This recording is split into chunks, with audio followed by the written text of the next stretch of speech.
10% mark കിട്ടിയൊരു കുട്ടി അതിൻ്റെ വീട്ടുകാരെ കളിപ്പിക്കാൻ വേണ്ടി വലത്തുഭാഗത്തൊരു 0 കൂടി ഇട്ട് 100% കിട്ടിയെന്ന് പറയുന്ന പോലെയാണ് ഈ സർക്കാരിൻ്റെ പ്രോഗ്രസ് കാർഡ്. ആ പ്രോഗ്രസ് കാർഡ് തുറന്നു കാണിച്ചുകൊണ്ടാണ് നിലമ്പൂരിൽ ഞങ്ങൾ വോട്ടർമാരെ സമീപിക്കുക. ഗോവിന്ദൻ മാഷ പാർട്ടി പ്രതിപക്ഷത്തിരിക്കുമ്പോഴുള്ള ശൈലിയല്ല ഞങ്ങളുടെ ശൈലി. കാരണം ജനത്തിനെ ദ്രോഹിക്കരുത്. UDFനെ സംബന്ധിച്ച് ഈ തെരഞ്ഞെടുപ്പ് ഞങ്ങൾ 101% വിജയിച്ചിരിക്കും.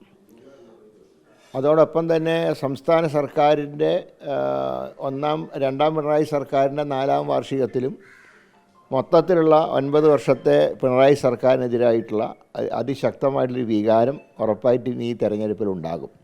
പാർട്ടി സ്ഥാനാർത്ഥി ഏതാനും മണിക്കൂറുകൾക്കകം തന്നെ സ്ഥാനാർത്ഥിയുടെ പേരും ദേശീയ നേതൃത്വം പ്രഖ്യാപിക്കും.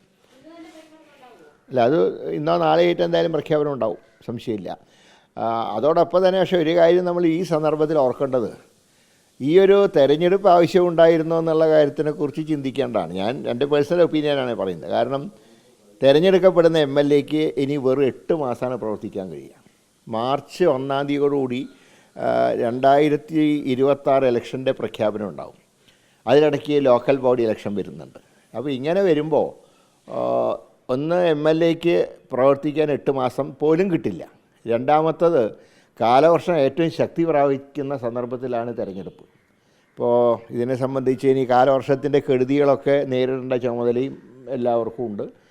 അപ്പോൾ അങ്ങനെയൊക്കെയുള്ളൊരു സാഹചര്യത്തിൽ ഈ തെരഞ്ഞെടുപ്പ് വേണ്ടിയിരുന്നോ എന്നുള്ളൊരു സംശയം എന്നെപ്പോലുള്ളവർക്കുണ്ട്. പക്ഷേ UDFനെ സംബന്ധിച്ച് ഞങ്ങളുടെ കരുത്ത് തെളിയിക്കാനുള്ള ഏറ്റവും നല്ലൊരു സന്ദർഭം കൂടിയാണ് ഈ ഇലക്ഷൻ.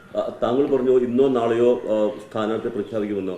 പാർട്ടി ഇക്കാര്യത്തിൽ സ്ഥാനാർത്ഥി സംബന്ധിച്ചുള്ള അന്തിമ തീരുമാനം എടുത്തു കഴിഞ്ഞിട്ടുണ്ട്? അല്ല, അന്തിമ തീരുമാനം എടുത്തിട്ടില്ല. പക്ഷേ ഒരു ഏതാണ്ടൊരു മൊത്തത്തിലൊരു തീരുമാനത്തിൽ പാർട്ടി എത്തിയിട്ടുണ്ട്. പക്ഷേ ആ തീരുമാനം ദേശീയ നേതൃത്വമായിട്ട് ആലോചിച്ചതിന് ശേഷം പ്രഖ്യാപിക്കും.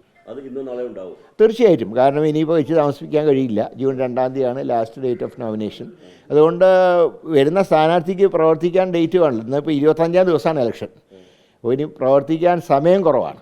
അതുകൊണ്ട് തന്നെ വളരെ സ്പീഡിൽ തന്നെ സ്ഥാനാർത്ഥി രംഗത്ത് വരും. നിലമ്പൂരിലെ പ്രധാനപ്പെട്ട ഒരു ഫാക്ടർ എന്ന് പറയുന്നത് PV അൻവറാണ്. അപ്പോൾ PV അൻവറുമായി നിലവിൽ UDFിന്റെ തീരുമാനം വന്നിരിക്കുന്നത് സഹകരിച്ചു പോകാമെന്നുള്ള നിലയിലാണ് വന്നിരിക്കുന്നത്. തീർച്ചയായും ആ ധാരണ എത്രമാത്രം അല്ല, ഈ ഇലക്ഷനിൽ അദ്ദേഹത്തിൻ്റെ പൂർണ്ണ സഹകരണം ഉണ്ടാവും. കാരണം അദ്ദേഹം രാജിവെച്ചൊഴിവിലാണല്ലോ ബൈ ഇലക്ഷൻ. അതുകൊണ്ട് തന്നെ കഴിഞ്ഞ UDF യോഗത്തിൽ അദ്ദേഹത്തിനെ കൂടെ സഹകരിപ്പിക്കാൻ തീരുമാനിച്ചിട്ടുണ്ട്. അത് ഈ ഇലക്ഷനിൽ അദ്ദേഹം കൂടാതെ പൂർണ്ണമായിട്ട് UDFനോടൊപ്പം ഉണ്ടാവും. ഒരു പൂർണ്ണമായ സഹകരണം, അതായത് നേരത്തെ തൃണമൂൽ കോൺഗ്രസ് എന്ന നിലയിൽ വേണമെങ്കിൽ അൻവർ ഒറ്റയ്ക്ക് വട്ടെ എന്ന ചർച്ച ആദ്യഘട്ടം നടന്നിരുന്നു. അല്ലേ? അതിലേക്ക് ഒരു അതിർത്തി അൻവർ ഉണ്ടാകും. അല്ല, PV അൻവറിൻ്റെ നേതൃത്വത്തിൽ ഉള്ള സംവിധാനത്തിനെ UDFനോടൊപ്പം സഹകരിപ്പിക്കാനാണ് തീരുമാനിച്ചിട്ടുള്ളത്. അതുകൊണ്ടാണ് തൃണമൂലമായിട്ട് അഭിപ്രായ വ്യത്യാസം കൊണ്ടാണ് അസോസിയേറ്റ് അംഗം എന്ന് പറയാൻ കാരണം. അല്ലെങ്കിൽ പൂർണ്ണ അംഗത്വം കൊടുക്കുന്നതിന് ഞങ്ങൾക്ക് വിരോധം ഉണ്ടായിട്ടില്ല. പക്ഷേ തൃണമൂലിൻ്റെ ദേശീയ തലത്തിലെ ചില സ്റ്റാൻഡുകളെ കുറിച്ചിട്ടുള്ള തർക്കങ്ങൾ ഉണ്ട്. പക്ഷേ ഇതൊക്കെ പറഞ്ഞാൽ അൻവറിനെ പൂർണ്ണമായിട്ട് UDFനോടൊപ്പം നിർത്തും. അൻവർ ഫാക്ടർ എത്രമാത്രം ഒരു ഡിസൈസീവ് ആയിരിക്കും, ഒരു നിർണായകമായിരിക്കും ഈ ഇലക്ഷനിൽ? തീർച്ചയായിട്ടും 8-9 വർഷം MLA ആയിരുന്ന ഒരാളല്ലേ. അദ്ദേഹത്തിന് ആ കോൺസ്റ്റിറ്റ്യുവൻസിയിൽ എന്താണെങ്കിലും ഒരു സ്വാധീനം ഉണ്ടാവുമല്ലോ. ആ സ്വാധീനം തീർച്ചയായിട്ടും UDFിൻ്റെ വിജയത്തിന് കരുത്ത് പകരും. ഒരു സംശയം കരുത്തില്ല. അപ്പോൾ ഇലക്ഷൻ പ്രഖ്യാപിക്കാൻ പോവുകയാണ്. തൊട്ടു മുമ്പാണ് വലിയൊരു ഇഷ്യൂ ഉണ്ടായിരിക്കുന്നത്. അതായത് ദേശീയപാത വികസനം എന്നത് ഇടതു സർക്കാരിൻ്റെ ഏറ്റവും വലിയ നേട്ടമായി അവർ 1ഉം 2ഉം സർക്കാരുകൾ വലിയ നേട്ടമായി, മുഖ്യ നേട്ടമായി അവതരിപ്പിച്ചു വരികയായിരുന്നു. ഈ സമയത്താണ് ഇത്തരത്തിലൊരു അപകടം ഉണ്ടാവുകയും വലിയൊരു ചർച്ച ഉണ്ടാവുകയും ചെയ്തത്. ഇത് എത്രമാത്രം ഈ തെരഞ്ഞെടുപ്പിൽ അത് റിഫ്ലക്ട് ചെയ്യുമെന്നാണ് ഉദ്ദേശിച്ചത്? ദേശീയപാത മാത്രമല്ല, കഴിഞ്ഞ 9 വർഷത്തെ ഭരണത്തിൻ്റെ പൂർണ്ണമായിട്ടുള്ള തിരിച്ചടി ഇലക്ഷനിലുണ്ടാവും. 9 വർഷത്തെ എല്ലാ കാര്യങ്ങളും ദേശീയപാത ഉൾപ്പെടെ മാത്രമല്ല എല്ലാ രംഗത്തും പരാജയമാണ്.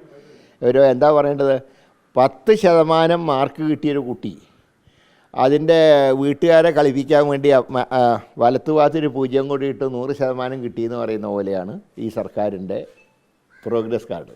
ആ പ്രോഗ്രസ് കാർഡ് തുറന്നു കാണിച്ചുകൊണ്ടാണ് നിലമ്പൂരിൽ ഞങ്ങൾ വോട്ടർമാരെ സമീപിക്കുക. പക്ഷേ ഇന്നലെ CPM സംസ്ഥാന സെക്രട്ടറി MP ഗോവിന്ദൻ പ്രതിപക്ഷത്തിന് ഒരു 0 മാർക്കാണ് നൽകിയിരിക്കുന്നത്.